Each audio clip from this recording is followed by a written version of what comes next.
I discovered my daughter sleeping on the street. Her husband had sold their home and abandoned her for his mistress. I took her in. The next morning, I arrived at their luxury building, and when he opened the door, I delivered words he would never forget. I found my daughter sleeping on the street at 11:47 p.m. on a Tuesday in October. Not in a shelter, not staying with a friend, not even in her car, on the actual street in an alley behind a pharmacy on Fletcher Avenue, curled between cardboard boxes and a dumpster. Her winter coat was pulled over her head like a makeshift tent against the rain. A puddle had formed around her, and her jeans were soaked through. Her shoes, the expensive running shoes I'd bought her for Christmas last year, were caked in mud and what looked like motor oil. "Sarah," my voice came out strangled, barely recognizable. I'd been driving home from a late meeting, consulting work for a tech startup that had run until almost midnight, when I'd seen her. Or thought I'd seen her. A flash of auburn hair, that specific shade so much like her mother's. The way she curled up when she was cold, knees to chest, arms wrapped around herself. Something about her shape that my brain recognized, even through the darkness and rain and fog. I'd slammed on the brakes so hard my seatbelt locked. Pulled over illegally in a loading zone. Didn't even turn off the engine. Just ran back through the rain without grabbing an umbrella, without my jacket, without thinking about anything except reaching her. Now I stood there, water streaming down my face, my dress shirt plastered to my skin, staring at my 26-year-old daughter sleeping in an alley like she had nobody, like she didn't have a father who loved her, like she didn't have anywhere to go. "Sarah, baby, what?" She stirred, looked up slowly like she was emerging from deep water. Her face was dirty, streaked with mud and what looked like old tears, days old, caked on her cheeks. Her eyes were hollow in a way I'd never seen before. Not even when her mother died 5 years ago. That had been grief. This was despair. This was the look of someone who'd given up entirely. "Dad." Her voice cracked like breaking glass. She started crying immediately, deep, wrenching sobs that shook her entire body. "He sold the house. He took everything. I didn't know where to go. I didn't know who to call. My phone died 2 days ago and I couldn't. My hands were shaking as I helped her stand. She was lighter than she should be, had to be at least 15 pounds less than the last time I'd hugged her. When was the last time I'd seen her? 6 weeks ago. 2 months.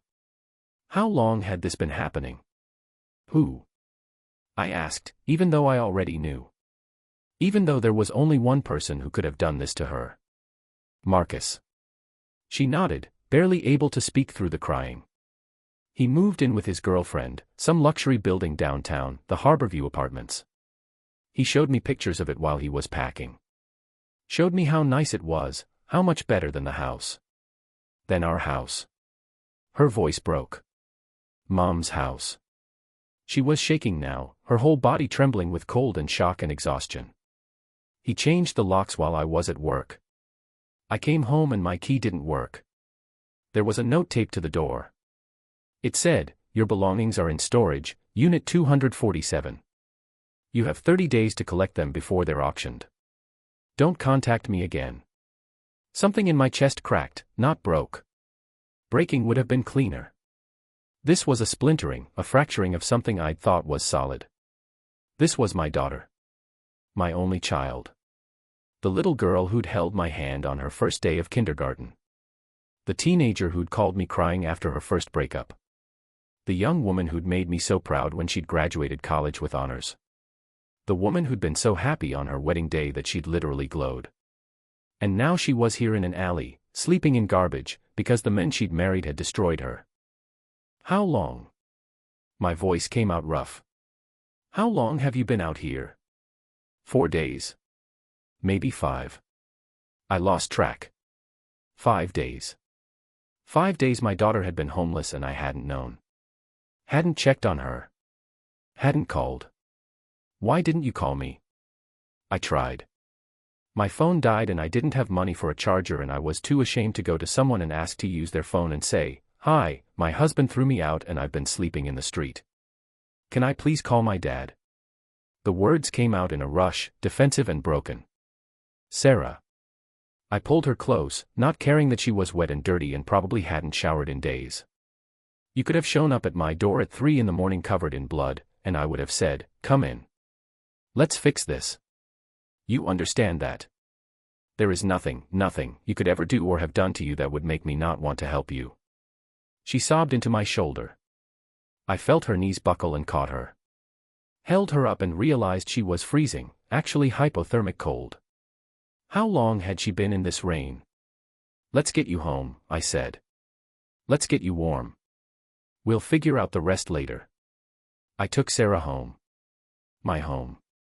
The house where she'd grown up, where her mother and I had raised her, where she'd learned to ride a bike in the driveway and had her first kiss on the front porch. The house she'd moved out of 3 years ago when she'd married Marcus Bennett.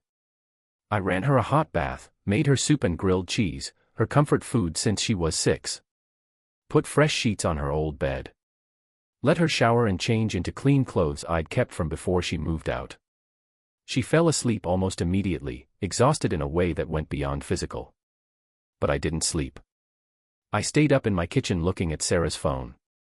She'd given it to me wordlessly before going to bed, like she knew I'd need to see, like she needed me to understand what had happened. The texts she'd saved. The emails.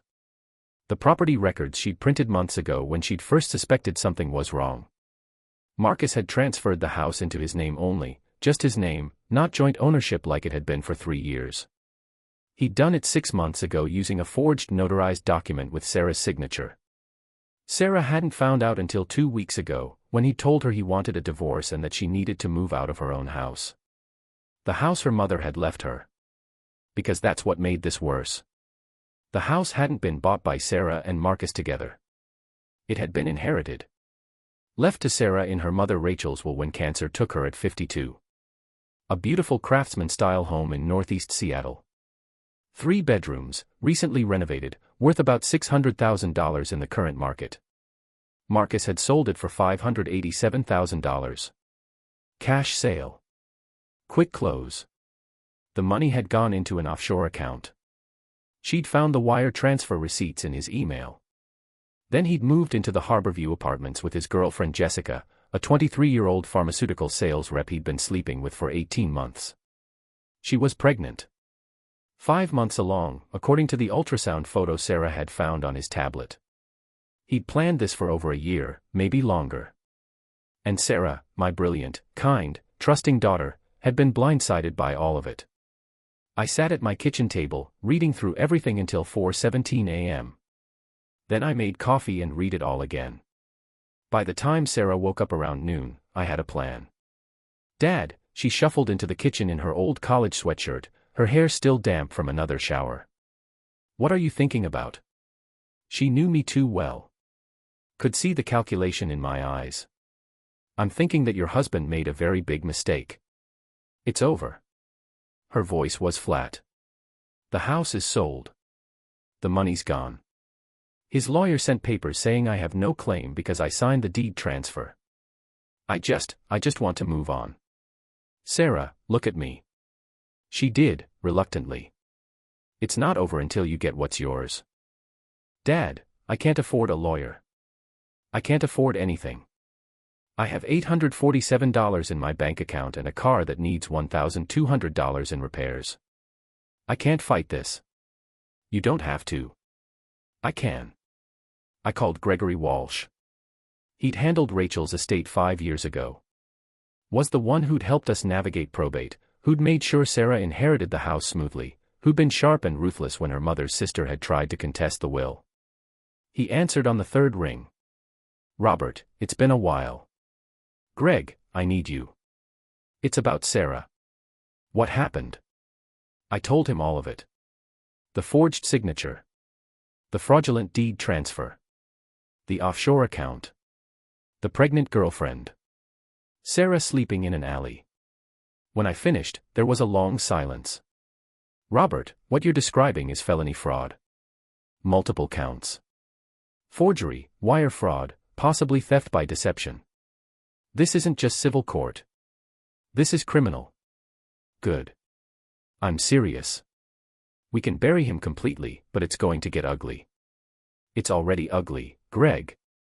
My daughter was homeless." "Okay." I heard him moving, probably grabbing a pen. I need everything. Every document Sarah has. Every text message. Every email. Can you get her to my office today? Yes. This afternoon. 2 o'clock. I'll clear my schedule. Sarah was staring at me from across the kitchen table, hope and fear warring on her face. One more thing, Greg. What? Before we go full legal assault, I want to do something first. Robert. I want to look him in the eye. I want him to know what's coming. That's a bad idea. You could compromise the case. If you threaten him. I won't threaten him. I'll just talk. Just let him know that I know.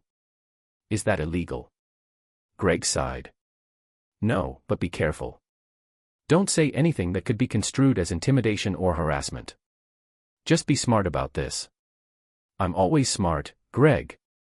That's what worries me. We met with Gregory Walsh at 2 p.m. His office was downtown in the Columbia Tower, 23rd floor, floor-to-ceiling windows overlooking Elliott Bay. He was 58, gray hair, wireframe glasses, the kind of man who looked like a professor but fought like a pit bull.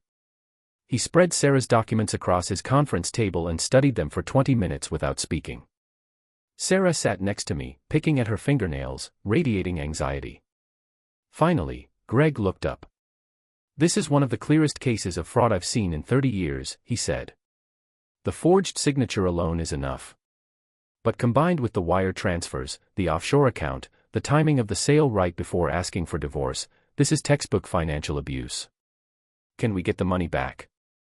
Sarah asked quietly. Yes. All of it. Plus damages. Plus legal fees. Greg leaned forward. But more importantly, I want to make sure Marcus Bennett faces criminal charges. What he did to you isn't just wrong. It's illegal. He belongs in prison. Sarah's hand started shaking. Prison. He committed multiple felonies, Sarah. Wire fraud carries up to 20 years. Forgery can be up to 10. Now, he won't get maximum sentences, especially if he's a first offender. But he'll do time. And he should. I watched my daughter process this. The woman who'd married Marcus 3 years ago in a small ceremony at Golden Gardens Park. The woman who'd been so in love, so happy, so convinced she'd found her person. Okay, she whispered. Okay. Greg called Detective Karen Martinez. She was with the Seattle Police Department's Financial Crimes Unit, had been investigating white-collar crime for 12 years. She came to Greg's office at 4:30 p.m., reviewed the documents, and by 5:15 p.m. she'd opened a formal investigation. The offshore account is going to be the key, she said, making notes on her tablet. If we can prove he transferred funds with the intent to hide assets during a divorce, that's wire fraud. Federal charges. The FBI will get involved. How long does this take? I asked. Depends. We need to freeze the accounts first, get warrants for his financial records, build the case. Could be a few weeks, could be a few months. She looked at Sarah. You'll need to give a full statement. Detailed timeline of events. Copies of every communication. Documentation of the forgery. I can do that, Sarah said. Good. Detective Martinez stood up. I'll be in touch. Mr. Walsh has my direct line. Call me if Marcus tries to contact Sarah or if anything else happens. After she left, Greg turned to me. You still want to go see him? Yes. Tonight. Tonight. Greg shook his head. Be careful, Robert. He's already proven he's willing to commit fraud. He might be dangerous. He's not dangerous, I said. He's just cruel. There's a difference. I drove to the Harborview Apartments at 7:23 p.m. Sarah stayed at Greg's office with his paralegal, going through documents, preparing her statement. The Harborview Apartments was exactly what I expected. Glass. Steel. Valet parking. The kind of building that screamed money and pretension. I walked past the doorman like I owned the place. Elevator to the 8th floor. Apartment 8C. I stood outside for a moment, listening to voices inside. Marcus's voice. A woman laughing. The The sound of wine glasses clinking. They were celebrating. I knocked. Footsteps from inside. Quick, light, probably Jessica. Then heavier ones. Marcus. The door opened. Marcus Bennett stood there in expensive loungewear, Lululemon joggers and a designer hoodie that probably cost $400. His hair was styled perfectly, that effortless look that actually takes 30 minutes. His face had that smug, satisfied expression of a man who thought he'd gotten away with something clever, like he'd won a game nobody else knew they were playing.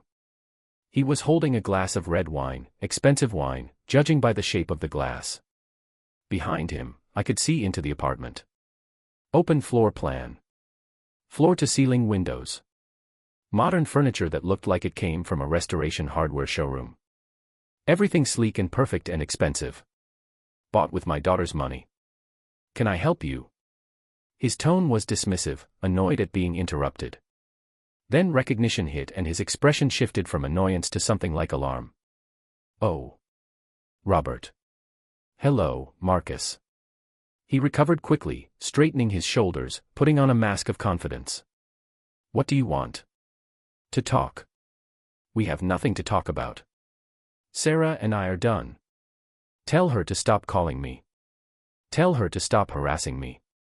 I'll get a restraining order if she doesn't stop. That was rich. Sarah hadn't called him once. Hadn't texted. Hadn't tried to contact him at all.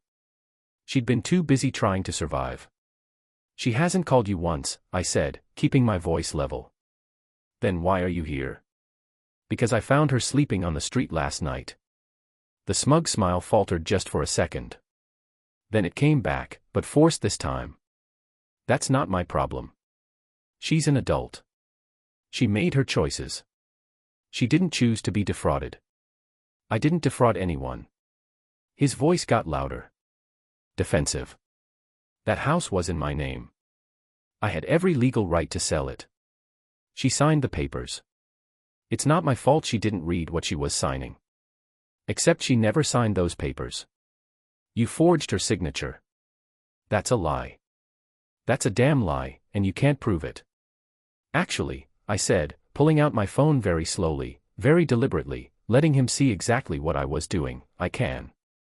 My lawyer, Gregory Walsh, 30 years experience in estate law, filed a police complaint this afternoon.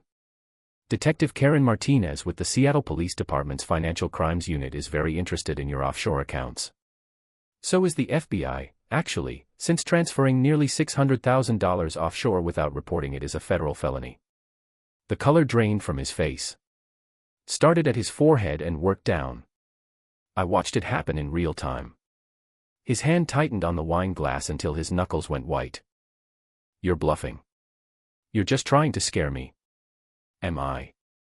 I pulled up an email on my phone and showed him. Official Seattle Police Department letterhead. Case number. Detective Martinez's name and badge number. This is the case file. Opened this afternoon at 5:47 p.m. The offshore account is already flagged. By Monday, they'll have warrants for all your financial records. His breath was coming faster now. I could see sweat starting on his forehead despite the cool evening air. Behind him, a woman appeared from the kitchen. Young, early 20s at most. Blonde hair in a ponytail. Very pregnant, maybe 5 or 6 months, her hand resting protectively on her swollen belly. She was wearing expensive maternity clothes. Everything about her screamed kept woman. Marcus, who is this? Nobody, Marcus snapped without looking at her. Go back inside, Jessica. But I smiled at her. The kind of smile that held absolutely no warmth. A predator's smile. I'm Sarah's father. You must be the mistress. Her blue eyes widened. Her hand went to her throat. I'm not we're together. Marcus and I are in a relationship. We're having a baby. How nice. Marcus told you Sarah left him, didn't he? That she was crazy, unstable. That she couldn't handle his success. That their marriage was over long before you came into the picture. Jessica's face flickered with uncertainty. Her eyes darted to Marcus, looking for confirmation, for reassurance. He said the marriage had been over for years. That they'd just been going through the motions. That they'd grown apart.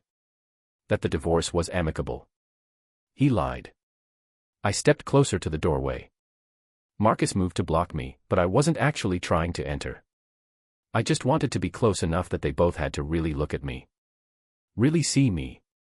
He sold her house while she was at work. Forged her signature on legal documents. Transferred the deed into his name only. Left her with nothing, not even her clothes. She was homeless, Jessica. Sleeping in an alley behind a pharmacy for 5 days while you two were here drinking wine in an apartment he bought with stolen money. That's not true. Marcus's voice cracked. Don't listen to him. He's trying to break us up. He's trying to ruin us because he can't accept that Sarah and I are done. I held up my phone again, showing them the bank statements Greg had prepared. These are wire transfers from the house sale. $587,000 going into an offshore account in the Cayman Islands. Account number ending in 4792. Opened 14 months ago. Then progressive withdrawals over the past 6 months totaling $234,000, which matches exactly the down payment on this apartment. Want to see the mortgage documents? I have those too. Jessica's face had gone pale now. She looked at Marcus with something new in her eyes. Doubt. Fear. Marcus, what is he talking about? It's complicated, Marcus said quickly. Too quickly. The house was marital property. We bought it together. I had a right to sell it. The money from the sale is half mine. We're just in a dispute about asset division. That's all. This is a bitter divorce where her father can't accept that she was a bad wife. The house was inherited, I interrupted, my voice going cold. Really cold. The voice I used in business negotiations when I was done being polite. Not marital property. Sarah inherited it from her mother, my wife Rachel, when she died 5 years ago. It was Sarah's sole and separate property. You had no legal right to it. Which is why you had to forge her signature to sell it. Which is why, when Detective Martinez gets the handwriting analysis back, it's going to show that the signature on the deed transfer is right-handed, even though Sarah is left-handed and signs with a specific left-slanted style.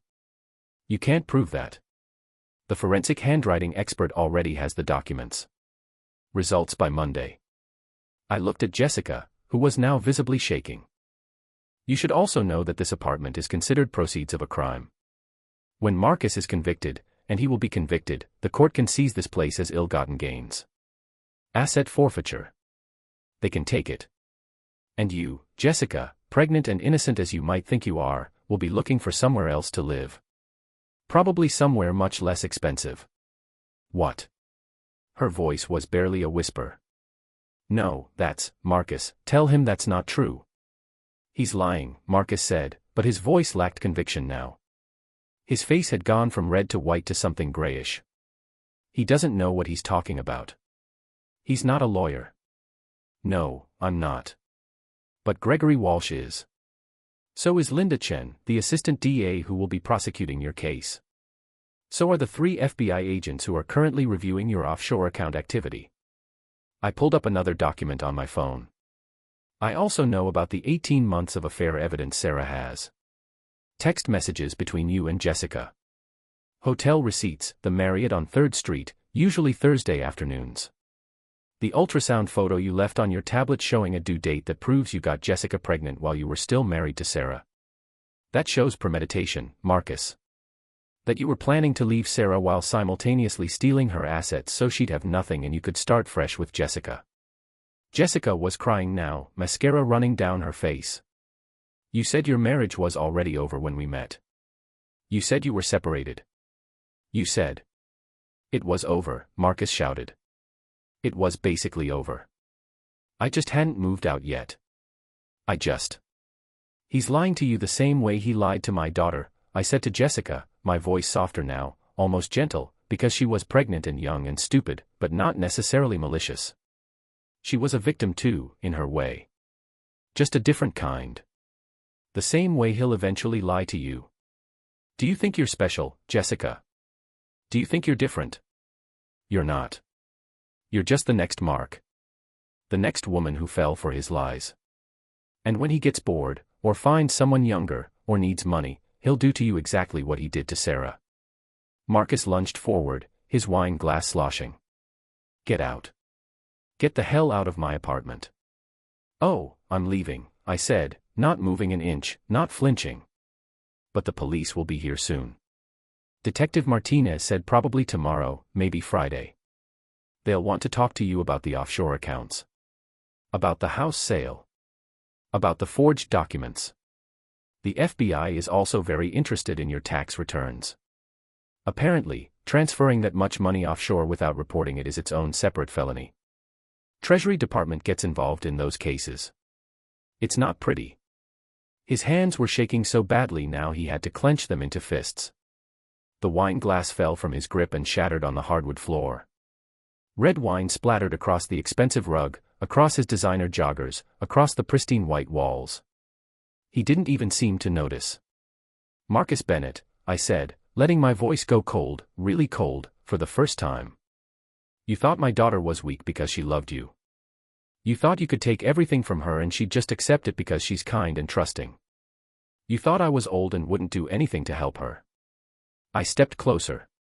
Close enough that he could see the rage I'd been keeping controlled all day. You were wrong on all 3 counts. I turned to walk away, then stopped. One more thing. Sarah's not homeless anymore. She's with me. Safe. Warm. Loved. And when this is over, when you're arrested, when you lose this apartment, when the judge orders you to pay back every penny plus damages, she'll have everything you stole. Plus enough to never worry about money again. Behind me, I heard Jessica start screaming.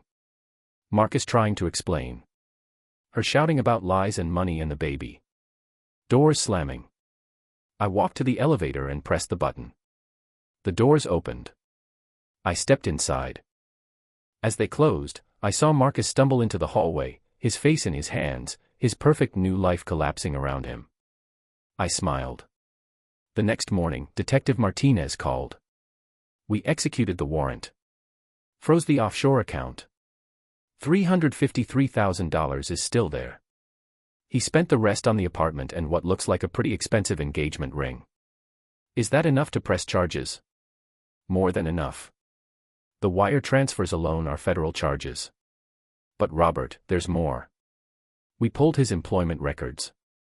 Marcus works in commercial real estate, right? Yeah. Senior acquisitions analyst. He's been stealing from his employer too.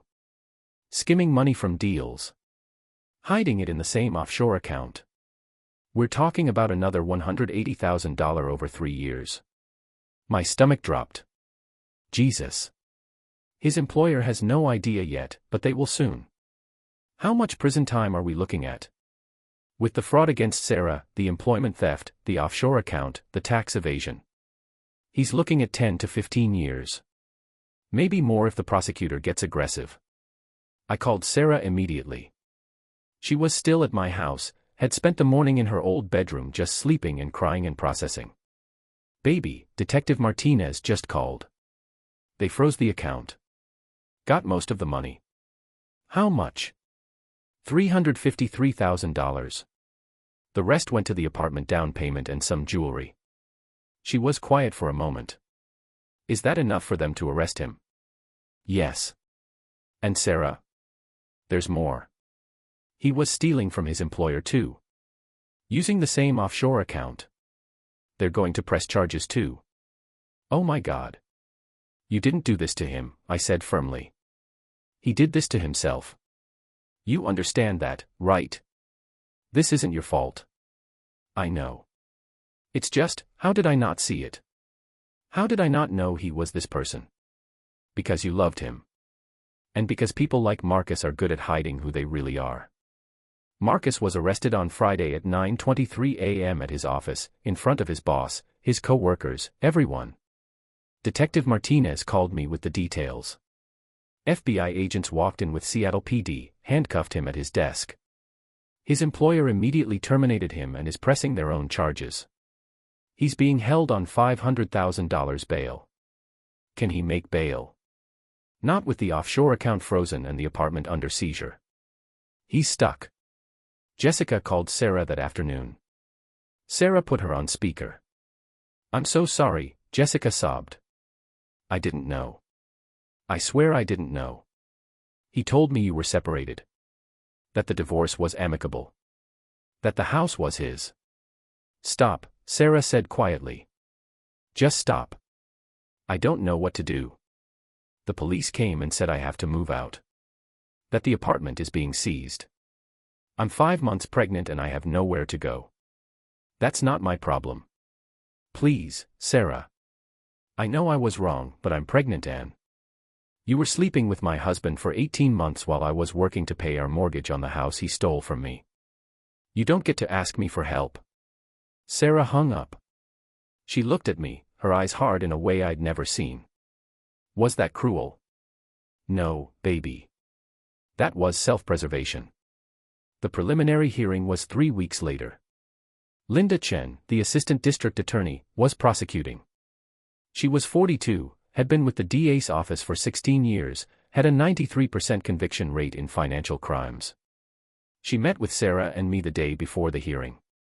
"I want you to understand what's going to happen. Marcus's lawyer, Nathan Gray, expensive defense attorney, is going to try to claim the deed transfer was legitimate. That Sarah knew about it and consented. But the signature is forged," Sarah said. "I know. And the handwriting analysis proves it. But they'll try to create doubt. They'll say maybe you signed it and forgot. Maybe you were stressed. They'll make you seem unreliable.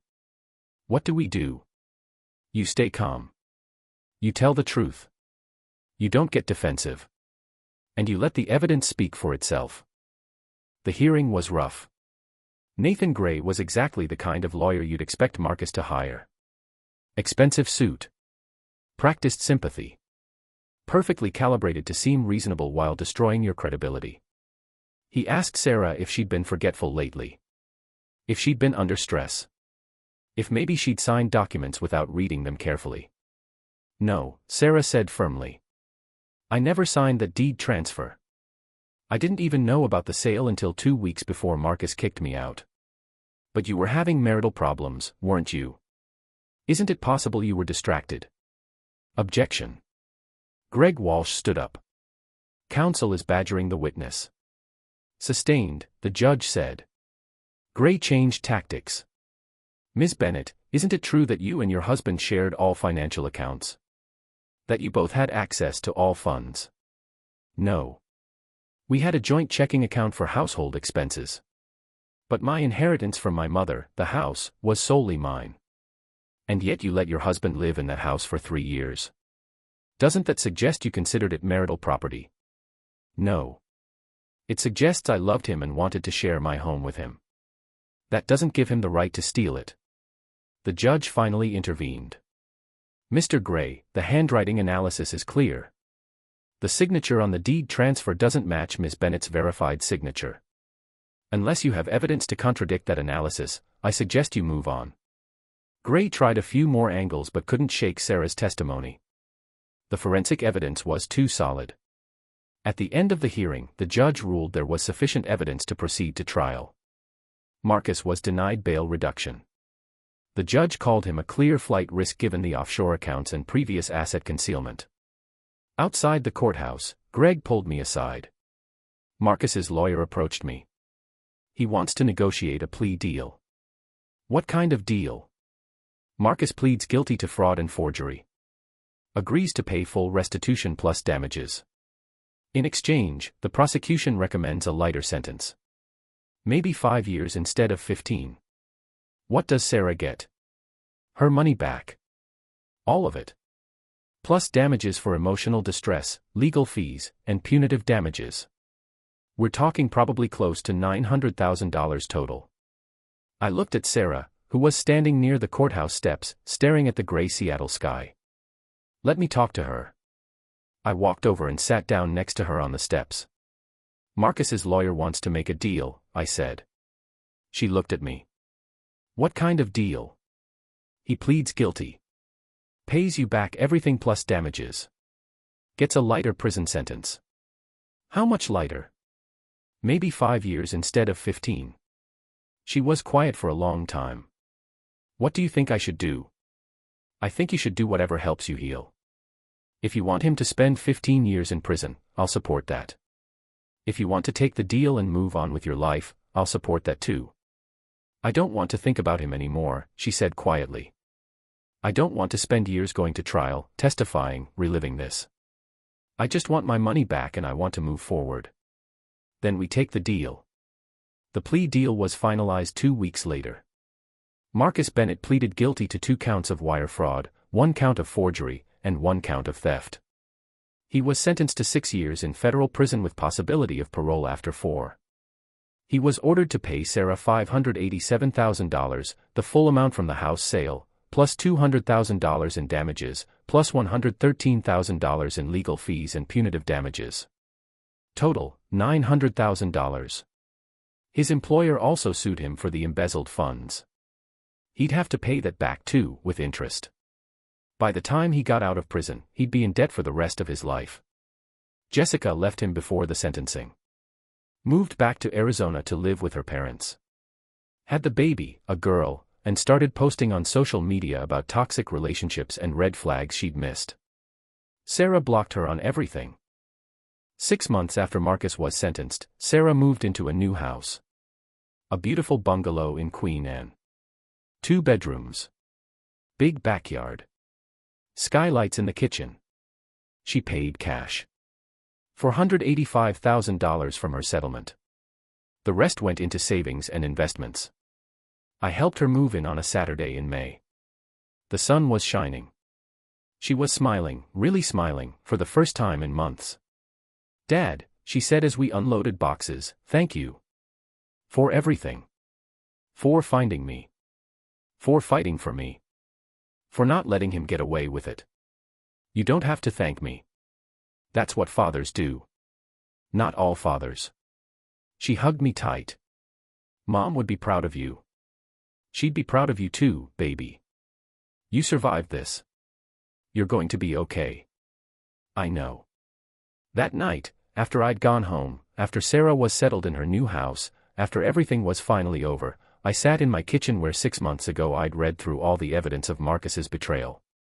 My phone buzzed. A text from Sarah. "Sleeping in my own house tonight. My house. Safe and sound. Love you, Dad."